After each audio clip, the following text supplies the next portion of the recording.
In addition to the enormous threat to the southeast posed by Hurricane Florence, forecasters now say a tropical storm named Isaac will be passing ominously close to Puerto Rico on Friday. Also tonight, there's more evidence contradicting President Trump's claim that his administration's response to last year's hurricanes is a tremendous success. CNN's Bill Weir is joining us. He's in Puerto Rico for us. He went to check out the reports of a huge stockpile of undistributed bottled water at a Puerto Rican airport. So, Bill, first of all, what did you find out? Well, this all started actually yesterday, Wolf, when a member of the local law enforcement posted a picture on social media out of frustration saying, "Can you believe this?"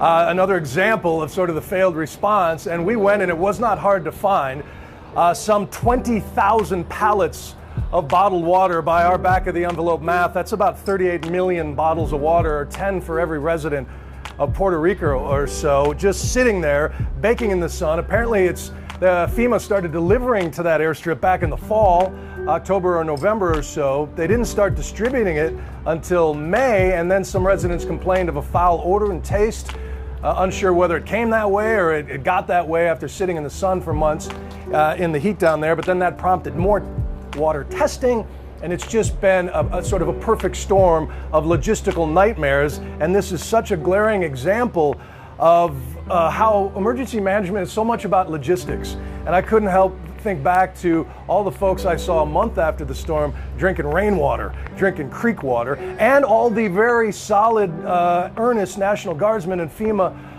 workers who brought that water down here, thinking that they were going to save lives and help lives. But a lesson unlearned, regardless of the president's A+ grade yesterday.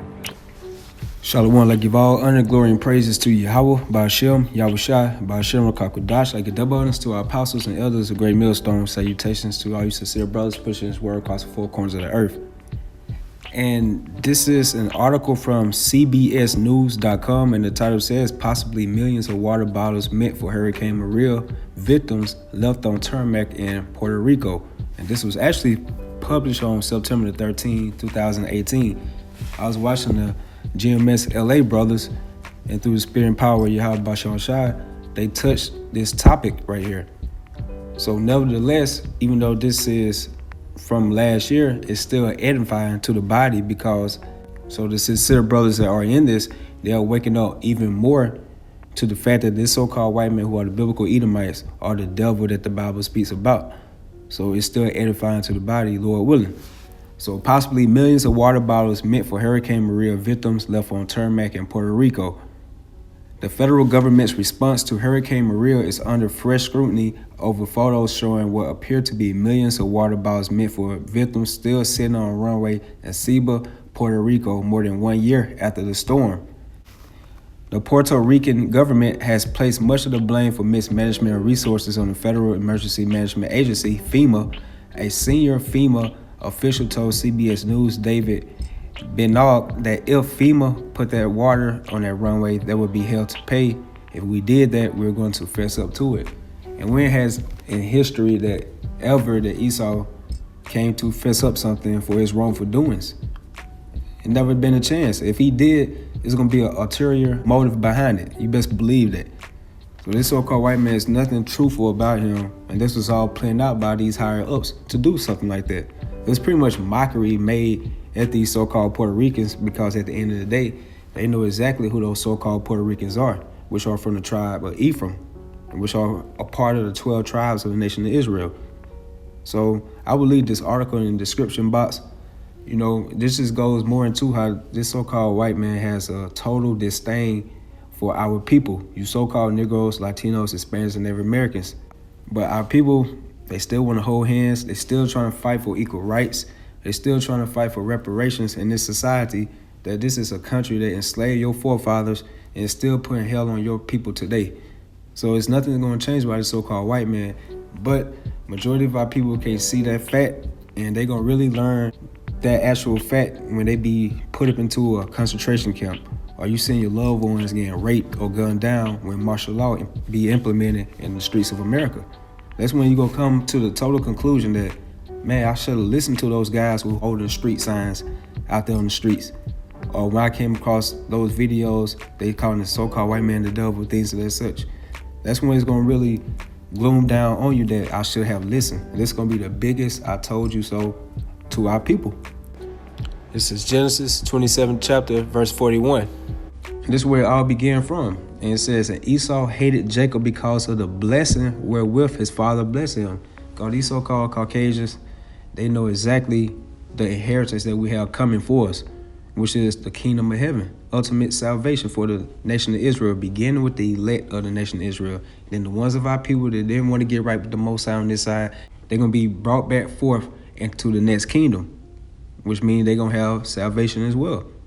So Esau hated Jacob because of the blessing wherewith his father blessed him. And Esau said in his heart, the days of mourning for my father are at hand, then will I slay my brother Jacob. And you see nowadays how Esau is still slaying his brother Jacob, because you see things with the chemtrails, the GMOs. You have black culture, which is totally degrading of our people. You know, a lot of our people accept homosexuality now, transgenderism. You know, our people into bestiality. You know, always talking about killing the next so-called black man, or the next so-called Hispanic man, or the next so-called Native American man. You know, this Esau set all these different tactics on our people, and our people just falling right for the bait. So that's how Esau is still continually slaying his brother Jacob. We got the vaccinations, abortions, the prison systems. You know, anything that doesn't adhere to the ways of Yahweh B'Shem Shai is pretty much its death. That's what the majority of our people subscribe to. All right, so like going back to the Hurricane Maria situation, it was like a deadly Category 5 hurricane that devastated the U.S. Virgin Islands, Dominica, and also Puerto Rico back in September 2017. So a lot of our people caught hell in it. And the total death toll of that was 3,057 of our people, you know, majority of our people, I'm pretty sure of, that died in that catastrophe. But it was all judgment, first and foremost, by Yahweh B'Shem Shai.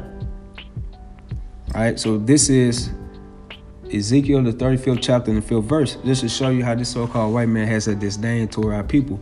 But our people want to continue to love this so-called white man, which he has shown you no love since he been a nation on this planet Earth.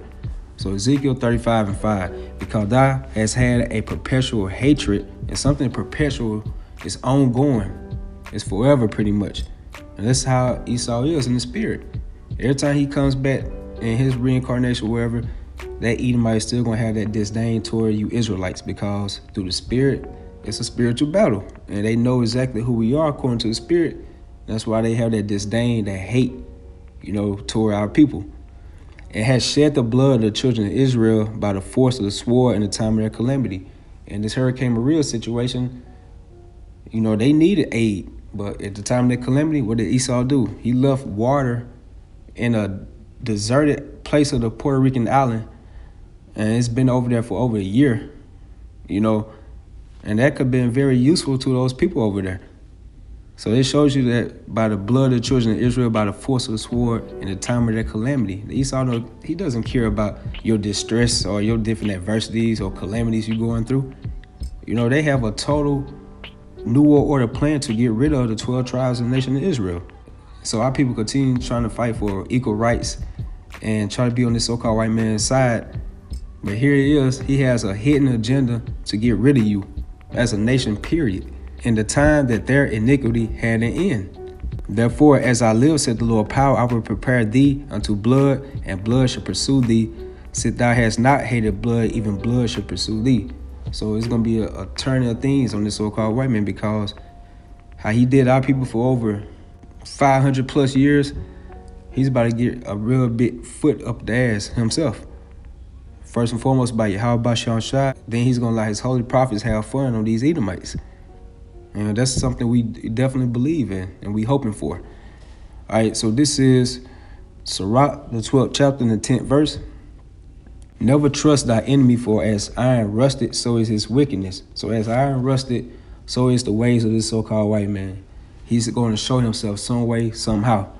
So if you think he's doing something good for you, always believe, always have in the back of your mind, there's an ulterior motive behind it. So it's something he's trying to achieve for his own personal gains. Always have that in the back of your mind.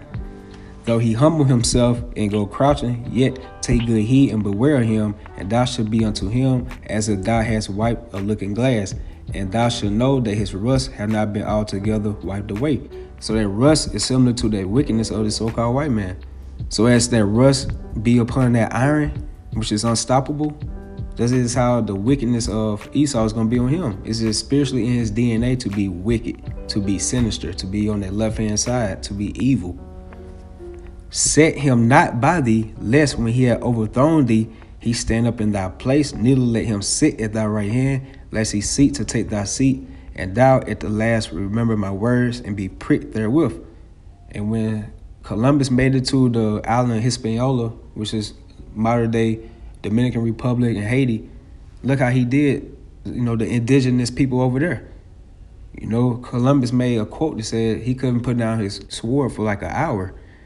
So it was total slaughter of our people over there. And look how he did gad the so-called Native Americans today. All those peace treaties that he promised to the so-called Native Americans, he kept not one. And just to back that up, this is from a quote from a chief of the Lakota tribe. His name was Red Cloud. He said, "They made us many promises, but they kept only one. They promised to take our land, and they did." So there it goes right there, which is fulfilling this prophecy right here. Never trust thy enemy. All right, so back in Sirach, the 12th chapter, and the 13th verse, who would pity a charmer that is bitten with a serpent, or any such as come nigh wild beast? So one that goeth to a sinner and is defiled with him is his sins, and who would pity? For a while he will abide with thee, but if thou begin to fall, he will not tarry. An enemy speaketh sweetly with his lips, but in his heart he imagined how to throw thee into a pit. He will weep with his eyes, but if he find opportunity, he will not be satisfied with blood. And that's how Esau gets our people called. He knows that our people are compassionate type of people, and that's how he'll get them. With his crown, with his sad countenance on his face, and that's how majority of our people fall for that. So he will weep with his eyes, but if he find opportunity, he will not be satisfied with blood. And that's what he did to Gad. They'll be out there hunting and fishing, and they'll leave the women and children behind, and they teepees once they come back from hunting and fishing. Our people over there, the women is slaughtered. First they were raped to death, then Esau killed them, and he killed the children as well. If adversity come upon thee, thou shalt find him there first, and though he pretend to help thee, yet shall he undermine thee. He will shake his head and clap his hands and whisper much and change his countenance.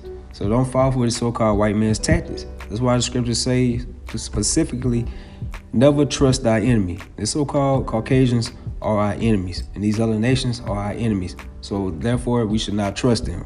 No matter how enticing their words may be, or how they try to make something very satisfying to your desire, do not trust thee, because those are our enemies, and Yahweh Shah stated so. He should know much more than we do. He created them, and therefore we should listen and adhere to the words of Yahweh Shah. So yeah, that's the point of this video. Possibly millions of water bottles meant for Hurricane Maria victims left on tarmac in Puerto Rico. And as you can see right here, it says, in total, documents show the GSA claim about 20,000 pallets of bottled water. And there's a picture of it right there.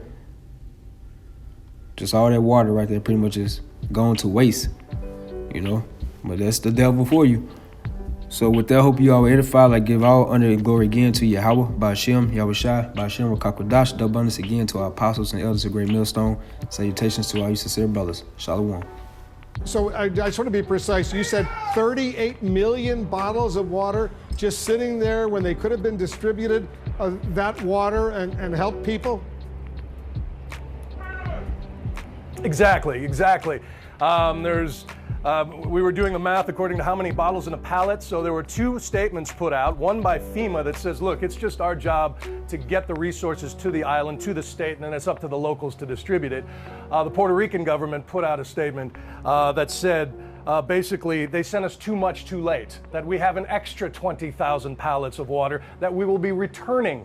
That's not the case. I mean, we know of people who have Met a woman on Vieques yesterday who every day has to go down into town and carry up this cistern in the back of her truck to feed her animals, herself, and her baby. So there's still plenty of need, but that disconnect is still so vivid a year after.